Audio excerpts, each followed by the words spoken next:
Alright, so today a box has arrived for me. It says the Home Depot, but I know that's not the Home Depot. Let's take a look.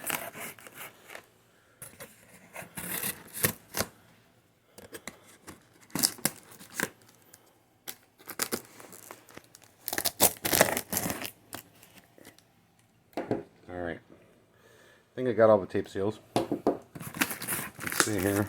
Oh, I missed one somewhere. There we go. Alright, first part's opened.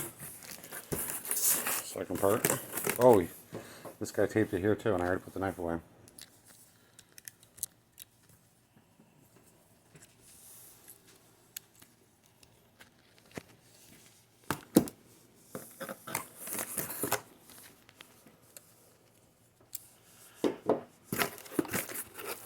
Oh, hope you recognize that symbol.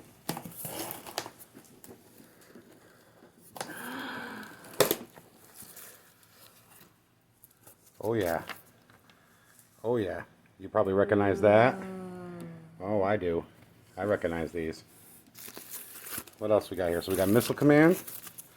First one I pulled out, Missile Command. We got Star Raiders.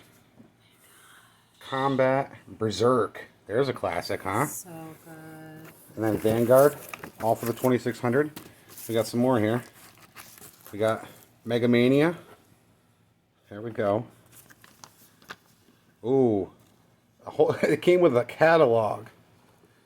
Or maybe that's a game catalog. I'm not sure which. We're going to investigate that one a little further. Activision game catalog. We got ourselves, well, this one's in some pretty rough shape here. Super Breakout. Man, that's a classic. Gotta look at some of the dates on some of these things here. I don't know where the date is. 1981 for Super Breakout. Berserk. What's the date on Berserk? There's a good one. 1982. Registration card. A registration card? Yeah. Holy moly. It's a whole logbook. Record your greatest scores. Be a pro, master, wizard. Organize video game tournaments and more. Registration card for the game. Oh man, some of these stores don't even exist anymore. But there's JCPenney. That one just went under this past year. That's something. And then 1 year warranty on the Activision game. Well, that's well past due. Alright, let's get the manuals aside for a moment.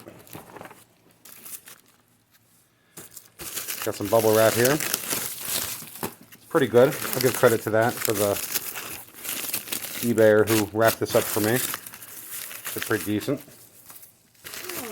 A little dirty, dingy bubble wrap, but at least it's all bubble wrapped. And now the meat and potatoes of it here. See that there? Missile Command. Used with joystick controllers, it specifies. Because, you know, there's the paddles too.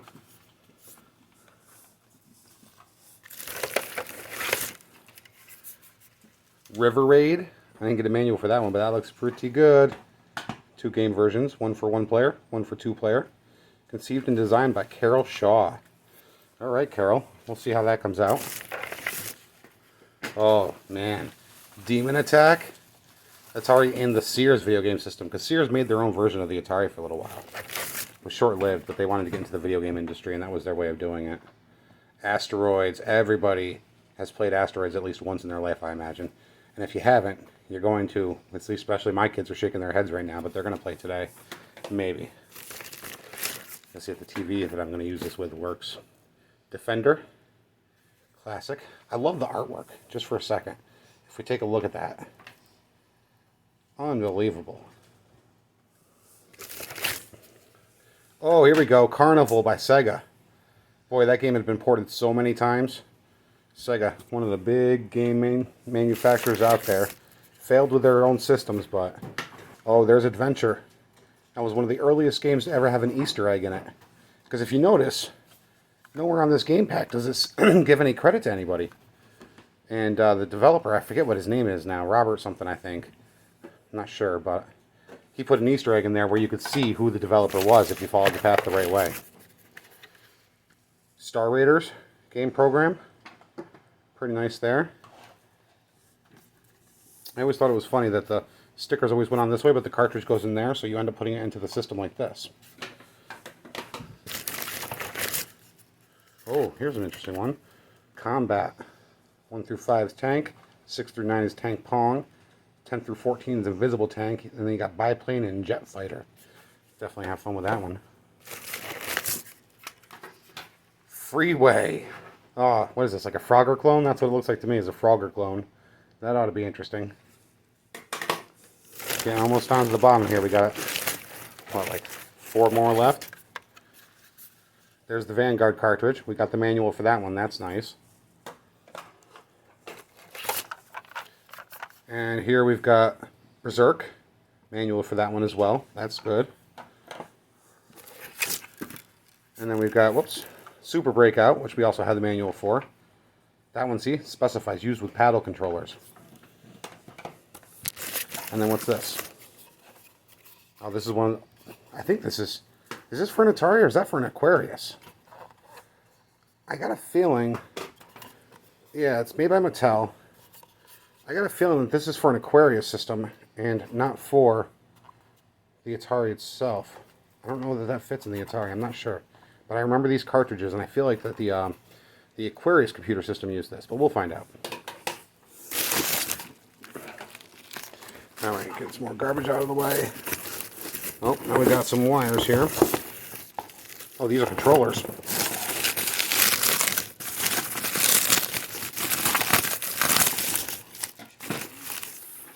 Here we go. Here's the joystick.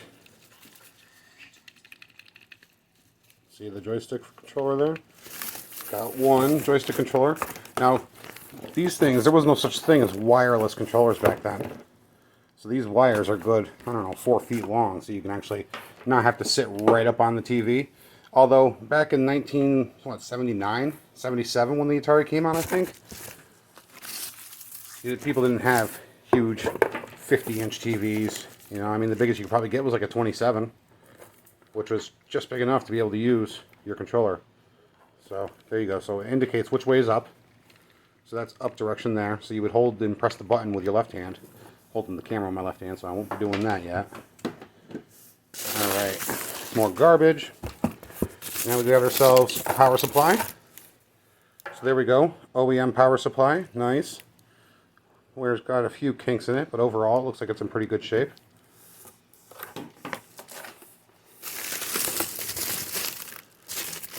Here's our paddle controller. Again, it has the button on the side, and then you turn this to turn your character, or to control the piece, usually used for Pong, which is hence the tennis rackets at the bottom there. Yeah, definitely not easy if you are only one-handed. You probably won't be playing too much Atari. So both of those, though, they work pretty good, and there's not a lot of squeaking in the plastic. So, whoops, gives me 2 of them. So that's pretty good. Ooh, that button feels good, nice. This feels a little loose, but we'll see if it works well. What's this? Oh, for Star Raiders. So here's a touchpad. Can you believe it? 1970, early 80s. We're talking touchpads. These are basically, it's just a little overlay on top of buttons.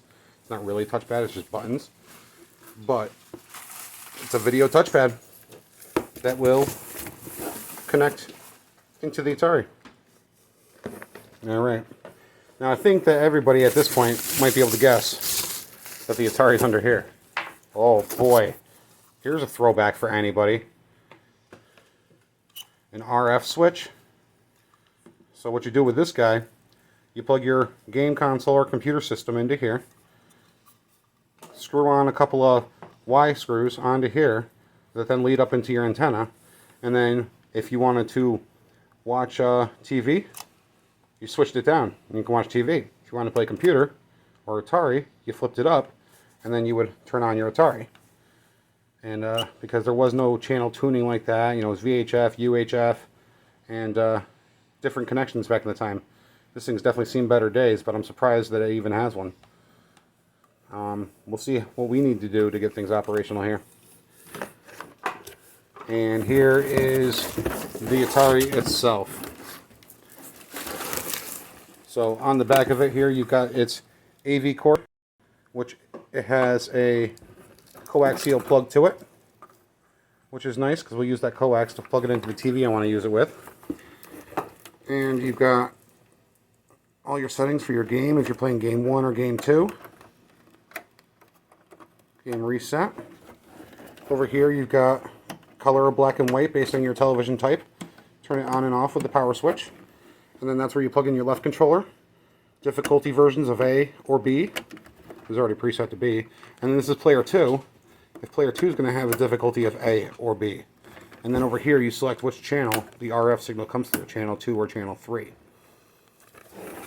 Yeah, it's got that classic wood grain, that embossed silver Atari on the end of it. Looks really nice. It's actually in really decent shape. I'm pretty impressed with the condition of this thing, being that it's, you know, over 40 years old right now. It was advertised as working. Let's find out. Alright, there's my Atari, completely unboxed. Came with all the cables necessary, a couple paddles. There is your game selection. And, yeah, I'm going to get it set up on a TV. You want to play? Yeah. Alright.